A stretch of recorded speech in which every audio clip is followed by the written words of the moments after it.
తమ్ముడు నీకు వెళ్ళైందా అవ్వలేదా? Very good. పెళ్ళయ్యాక అసలు జీవితం స్టార్ట్ అవుతుంది. ఇది సేవ్ చేసుకుని ఉంచు, అప్పుడు వింది. కానీ సో మన అందరం అనుకునేది ఏంటంటే భార్యలు నెగిటివ్స్ ఎక్కువగా చెప్తారని. అదేం కాదు బ్రదర్. చిన్న చిన్న లోపాలు కూడా నెగిటివ్సే కాదు, మనలో ఉన్న చిన్న చిన్న వాటిని కూడా హెచ్డీ క్వాలిటీలో జూమ్ చేసి డాల్బీ సౌండ్లో ఎస్టాబ్లిష్ చేసి మరీ చెప్తారు. ఇంకా గొప్ప విషయం ఏంటంటే మిస్టేక్ వాళ్ళ సైడ్ ఉన్నా సరే దే ఆర్ ఎక్స్పర్ట్స్. మిస్టేక్ మనదే అని మనమే ఫీల్ అయ్యేటట్టు చేయడం. ఫర్ ఎగ్జాంపుల్, ఒక హస్బెండ్ వైఫ్ ఒక గ్రైండర్లో ఇష్యూ వచ్చింది, పని చేయట్లేదు. ఆమె స్టార్ట్ చేసింది, ఇలాంటి పనులు నువ్వు కాకపోతే ఎవరు చేస్తారు, ఆయన తప్పట్లేదు, చివరికి నేనే చేసుకోవాలి, టార్చ్ లైట్ అయినా పట్టుకో అన్నది. మనవాడు పాపం టార్చ్ లైట్ పట్టుకున్నాడు. ఆయన ట్రై చేసింది అవ్వలేదు. అప్పుడు మనవాడు కాస్త ధైర్యం చేసి నేను ఒకసారి ట్రై చేయను అన్నాడు. So scene reverse. ఇప్పుడు మనవాడు రిపేర్ చేస్తున్నాడు, ఆమె టార్చ్ లైట్ పట్టుకుంది. 2 నిమిషాల్లో ఆపరేషన్ సక్సెస్, గ్రైండర్ స్టార్ట్ అయింది.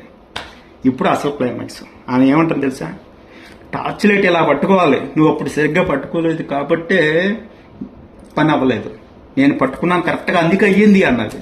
అంటే రిపేర్ చేయడంలో కాదు బ్రదర్, టార్చ్ లైట్ తప్పుగా పట్టుకోవడంలోనే అసలు లోపం. సో బ్రదర్, పెళ్ళైన తర్వాత మన రోల్ క్లియర్. ప్రాబ్లం సాల్వ్ చేయడం కాదు, ప్రాబ్లం ఏమి వచ్చినా ఎందుకు వచ్చినా మనమే కారణం అనిపించుకోవడం. సక్సెస్ రీజన్ వాళ్ళు, ఫెయిల్ అయితే అది మన ఖాతాలోకి. అయినా మీరు ఎన్ని చూసుంటారు బ్రదర్, నేను మీకు చెప్పడం ఏంటి, ఎటకారం కాకపోతే.